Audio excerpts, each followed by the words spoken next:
Okay, I could not find a single good tutorial for AXI Stream on the internet, so I'm going to make my own here. Well, I didn't find any tutorials that I thought were good. That doesn't mean they aren't good. Suppose I have a master and a slave and in an FPGA, and I want to send data in this direction, okay? Well, I could start by saying, okay, well, I'm just going to put my data lines here. You know, maybe I have 32 bits. And of course, both of these are clocked. And so on every cycle, these 32 bits are transmitted from master to slave. Well, okay, fine, but sometimes there is no data. So in other words, you know, maybe this thing is generating, is like the output from a video camera or something, and it's sending pixels over this data, but sometimes there are no pixels. So what we'll do is we'll add an extra bit, which we're going to call valid.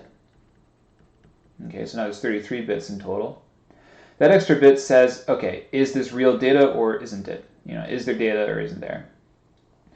Okay, and that's a little bit better. But here's the thing. Sometimes this slave might be operating too slowly. You know, maybe this thing is sending pixels to the slave, and the slave is computing, I don't know, some kind of edge detection or something. And every once in a while, it's not ready for the next pixel. It's still working on the old one.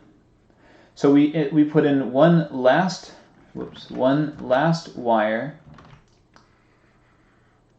going from the slave to the master called ready. And here's the golden rule.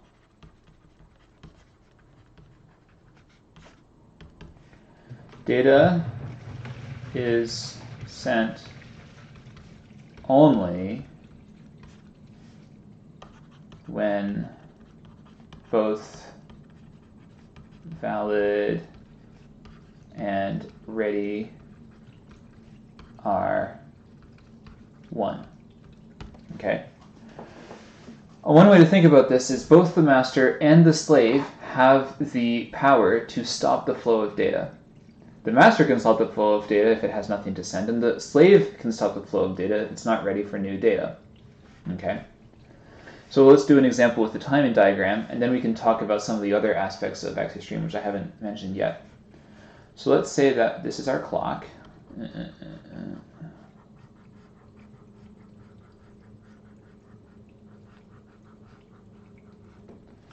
Good enough. This is our data. Let's say that on the first clock cycle, the master is trying to write the value 1 to the slave. And so its valid signal goes high.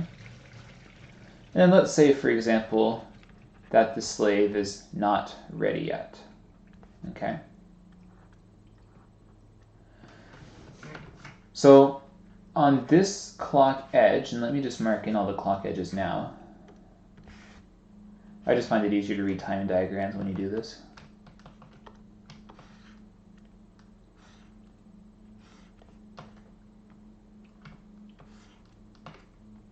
Come on, I can do better than that.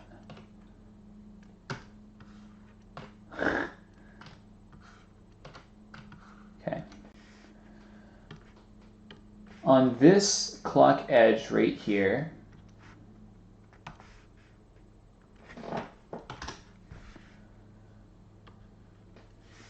nothing happens, okay?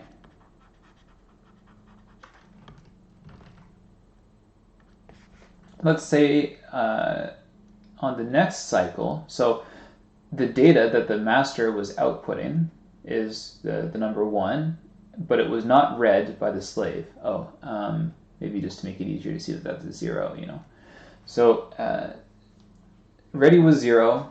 Remember the golden rule, data is sent only when both valid and ready are 1, right? Remember that this is our diagram up here. On this first clock edge, nothing is sent because they're not both 1. All right, let's say, for example, that on this edge, okay, that the slave is now ready. So the the valid and ready are both 1. So here, 1 is sent. Okay.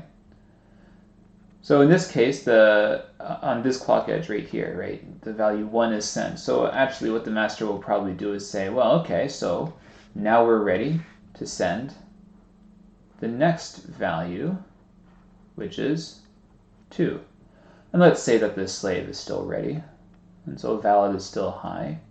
So here, 2 is sent. Okay, great. So now on this edge, maybe the master doesn't change its data, but it has no new data, so its valid goes to 0. Maybe the slave is still ready to read. So on this edge, remember the golden rule. Data is sent only when both valid and ready are 1, so here nothing is sent. And then, maybe for some reason slave ready goes low, which would be unusual. And still in this case, nothing is sent, unsurprisingly.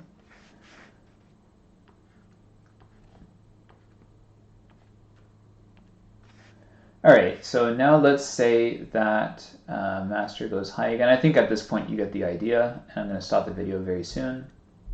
And maybe this goes to 3, but this is still low, so still nothing is sent on any of these. But then ready goes back up to 1, and so here in this case 3 is sent, and you get the idea.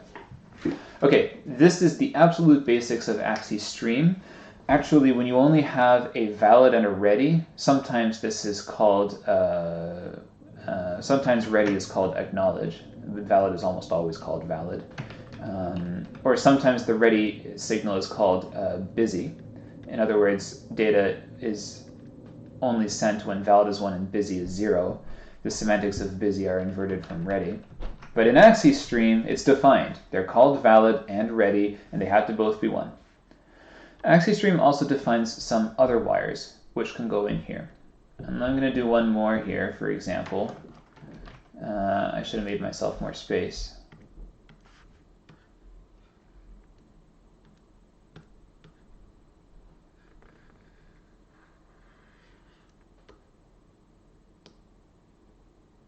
Whatever, good enough. Okay.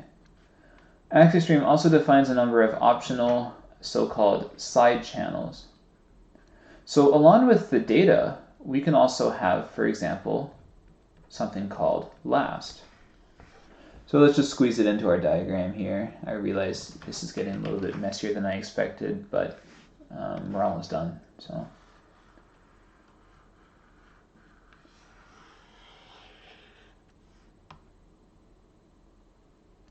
Okay. So let's squeeze last in here like this. And this is very simple. It's just an extra bit that goes along with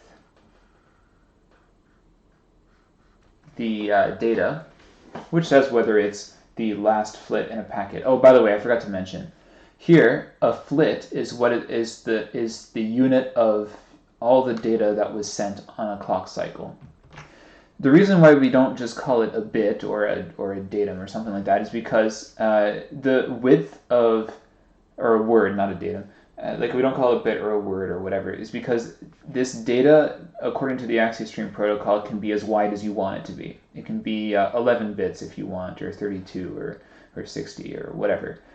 And so one unit of transmitted data on one clock cycle is called a flit. We have a flit here, here, and here.